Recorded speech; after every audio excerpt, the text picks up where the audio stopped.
Everyone, Vacha here from Recording Studio 9, and thanks for joining me again today. And today we are going to have a brief overview of a Soundcraft Notepad-5 USB small 5-channel mixer. The Notepad-5 is the smallest of the Notepad series from Soundcraft.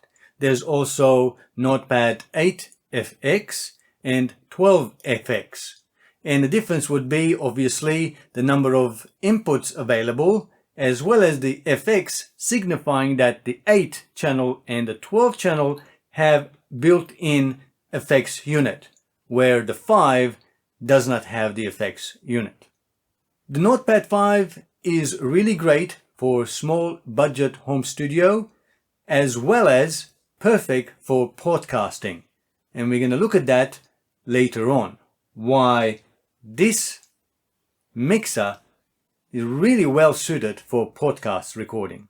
In this video, I'm going to briefly go through all of the channels available, all of the type of connections we can do as inputs, its available options and functions, and then the outputs as well.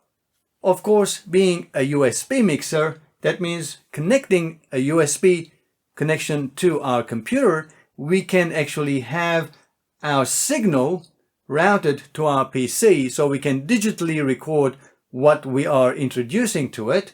And the USB connection has 2 input and 2 output. So stereo send to our PC and stereo audio signal coming back from our PC as well. But unlike many stereo USB connection mixers, this series has a special driver that will allow you to decide what gets sent to our PC. Again, we're going to have a look at in detail of that function later on in the video. The Soundcraft Notepad-5 has 5 inputs. This allows us to combine 5 different signals into our output. There are a variety of inputs available that we can utilize. Let's have a look at the first one. This is our first input, which is also signifies the microphone input.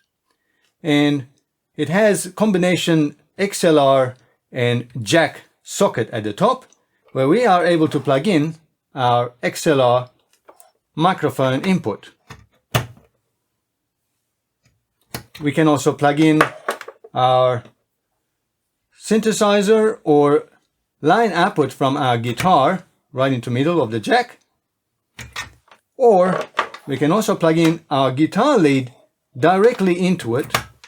And by pressing our high impedance button, and there's an icon there signifying that you can plug in guitar, we can plug our guitar directly into this socket without any DI box. Now with microphone input, we can use dynamic microphones as well as condenser microphones, because the unit itself will provide 48 volt phantom power. I will have a brief discussion about the phantom power for this unit later on in the video. For lines 2 and 3, they are balanced line level inputs that we are able to plug in stereo keyboards, digital drum machines, anything that are line level that output TRS jacks. And for inputs 4 and 5, we have RCA sockets. And for that, we can use RCA leads, usually from CD players, cassette players, if you know about cassette players, and anything that has RCA output. Now don't confuse this with turntable outputs, the phono outputs, because these are line level inputs. The lines 4 and 5 also combine with the USB audio signal coming back from the PC. Then we have our main left and right XLR outputs that will go into an amplifier and to speakers or to powered speakers. And then we have monitor output, and this can be a headphone output as well as output to powered speakers, which is determined by the switches at the bottom here. And we'll look at them later on in the video. So that covers all of the connections. So let's get all this out of the way. And now let's talk about what options available for each of the channels. With the mic or first channel, apart from the switch which I've shown that determines whether it's a direct guitar input or a line level input for the jack, we also have 100 Hz low cut filter button. By pressing this button, it will actually cut all of the frequencies below 100 Hz so that you don't get room rumble or low frequency noise. It's really great for vocal microphones and acoustic mic guitars. It basically clears out all of the low frequencies that we don't really need from the microphone. This has no effect for the guitar input as the guitar is plugged into the jack. This only affects the XLR connection for the mic level. Next in line we have our gain. Adjust how much gain we need to provide to the microphone or the guitar jack plugged in, as well as the line level TRS plugged in to channel 1. And then below that we have two shelf high frequency and low frequency equalizers. One adjusts frequencies above 12 kHz. That will give a little bit of clarity and air to the microphone. Really great for vocals. And then the other one is at 80 Hz, where we can cut or boost the lower frequency. So if we have plugged in our bass guitar directly into this jack here, we can adjust a little bit more of the bass guitar's lower frequencies. Below that we have monitor, and then we'll talk about in a second, and then our channel fader. Now the monitor is a signal that is tapped into this channel. It is sent across to the monitor main output, which is then goes out to our headphone output. And our fader is at the end of the channel that is sent to the main fader that goes out to the main outputs. So we basically have two separate buses that we can use. By adjusting our monitor level, we can listen to that channel a different level of sound than the main output. So if we want to hear our vocals on our headphones louder than the music, but we don't want our vocals to be as loud on the mains, we can have different independent levels. So we can basically turn our microphone all the way down and off going out to the main speakers, but we can still listen to them on our headphones, and vice versa. I will talk about in more detail with the monitor and the main outputs in my next video. For line levels 2 and 3, which can be mono or stereo signal coming in, we have a trim where you can actually adjust whether you want more gain or less gain of the signal coming in. This is different to the gain knob for the microphone. Right in the center it clicks, so that's at unity, so there's no gain, no reduction. And if the input signal is not as loud, we can give more gain, or if it's too loud, we can reduce it. No EQ, then we just have the monitor send and our fader. Plugging in only to the top, we get a mono signal. Plugging in both, we get stereo signal. Now for the final inputs 4 and 5, our RCA inputs, as well as the USB inputs, we have no gain or trim control.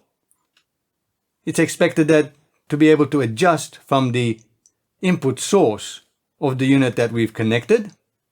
We just have our monitor level and the main channel fader level. According to the instructions from Soundcraft, we can have both RCA input signal audio as well as the USB audio coming from our PC at the same time. Of course, the balance between those two need to be adjusted by whatever we are connecting on our RCA connections, like our CD player, volume output, and we can adjust the volume coming back from our PC using our PC volume. Now coming to the outputs, using our main faders, we can adjust how much volume we're going to need for each of the channels, and then we can control the overall volume by our master fader. Above that, we have our LED display to tell us how much signal there is. Obviously, if you reach the orange and the red, you're too loud. So 0 dB and plus 6 dB for the orange is a good enough signal for the output of main left and right. Now, one thing you may notice that there is no balance or pan control here. So the microphone will automatically go to both left and right at the center as a mono signal. And when you plug in at the mono input of line 2 and 3, that one again will go to both left and right. But as soon as you plug in 2 sockets, then you will have a stereo signal going to both left and right outputs. But for the RCA, there is no mono input, there's no switch. So if you only plug one, you will only get it to the left or to the right signal. Now let's talk about the monitor option, which is very rare in this size mixers, that you'll have an independent bus going out to a headphone or line level to another speaker, which is independent of the level of the fader of each channel and the master. So we could virtually turn off all of the faders of each of the channel as well as the master, have no signal going out to our speakers, but we can still adjust the levels of our monitor and adjust our monitor main gain, and with the option set to monitor as well as headphone, we can hear different balance of signals from each of the channel onto our headphones. And if this is confusing you, not to worry, you can always press the button and get the master output coming from the master channel. So you're no longer in control of these faders for the monitor. You are listening to the main. So by pressing the button, you listen to the main, release the button to the top, then you are listening to these faders. The next option at the top, which is a button, which basically determines the output of this socket.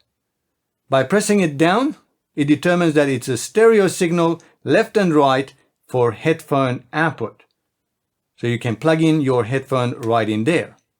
But if you are using this mixer for live performances and you have your 2 speakers as your main output for the audience, then you can plug in another powered speaker which is facing you on the stage, and then you can have your own independent levels to adjust. So while you're performing on stage, you'll have different levels for the audience and different levels for your on-stage monitors. Again, this is something I have not seen in many small budget mixers, if any. So to conclude, let me briefly talk about the phantom power which is required for condenser microphones. There is no option to turn it on or off. I am not sure why Soundcraft sacrificed about 5 cents or 10 cents to actually put a button at the front or at the back where the power supply connection is to enable and disable phantom power. Now, phantom power, even though it would 90% of the time will be ignored by dynamic microphones, but there's still a chance that a dynamic microphone can get damaged due to phantom power. As well as if you have an old ribbon microphone, which are really rare these days, that again will actually completely destroy the microphone if you plug it in, because there's no way of switching the phantom power off. So be warned about that. So before you plug in any microphone in there that you're not sure of, especially if it's an expensive one, the dynamic or ribbon microphone, check the specification, make sure that the microphone can be plugged in with phantom power on and will have no effect. As I said, 90% of the time, there's going to be no issue plugging in a dynamic microphone in there. I have tested with my microphones and there's no issues there. And having true 48 volts on there, it's really great for condenser microphones because they get the full power and the full dynamics and full reproduction of what the condenser microphone can provide. Now to conclude, the microphone inputs, it's nice and clear, enough gain to provide for the dynamic microphones, which usually do require more gain, and condenser microphones as well that I have tested. Really great. The EQ section, it's nice and smooth without any harshness or any rumble, as well as the headphone output, it's quite strong, very loud. So you don't have to worry about high impedance headphones, which are out there. So it's not going to be a problem. The USB input and output audio is again nice and clear, and you can set it to 24-bit 48 kilohertz input and output. And having balanced input, balanced output means that it's less susceptible to any noise or interference from around your place with lots of cables around. It's nice and clean and easy to use and lots of great functions. So if you are on a tight budget and you need a very simple one microphone and couple line level inputs to connect to your PC to record either music or podcasting and so on, I would highly recommend this. Of course, you can always go to the 8FX if you want effects, the lexicon effects in there as well. But I chose to actually use this one to demonstrate because this is obviously the cheapest of its range. It's well made. Most of it is metal, some plastic on the side. Everything is at the front, and the only thing at the back is the power supply. Now, one thing that I would have hoped that Soundcraft would have changed, and this is apparent in all of their mixers, the Signature series as well as the Notepad series, is where the USB socket is. It would have been nicer if it was at the back, because when you plug your USB socket into the USB socket, the wire will be sticking out. Let me show you what I mean. So that's my USB connection, USB type B, and that gets plugged in at the top. Now, as you can see, it will put a strain right in that corner there. And over time, it will get sort of flimsy and move around. You can see it's already sort of not stable. So that's my only concern with this mixer, is the position of the USB socket. As I said, it would be much easier and more convenient for it to be at the back, like most of the other USB mixers, so that it's not in the way as well as doesn't put strain on the cable. In my next follow-up video, I will talk about and show you how the audio routing works for this mixer, as well as to and from the USB audio connection. And we'll also look at the drivers of this unit and the features that offers for the USB connection, which is not seen, well, I have not seen in any other this range USB mixers. So I hope you stick around for that as well. Should be coming up very, very soon. And of course, if you do have any questions, feel free to comment below and I'll try my best to answer them for you. And as always, make sure you give me the thumbs up and subscribe to my channel. Thanks for watching and have a great time making music. Cheerio, guys.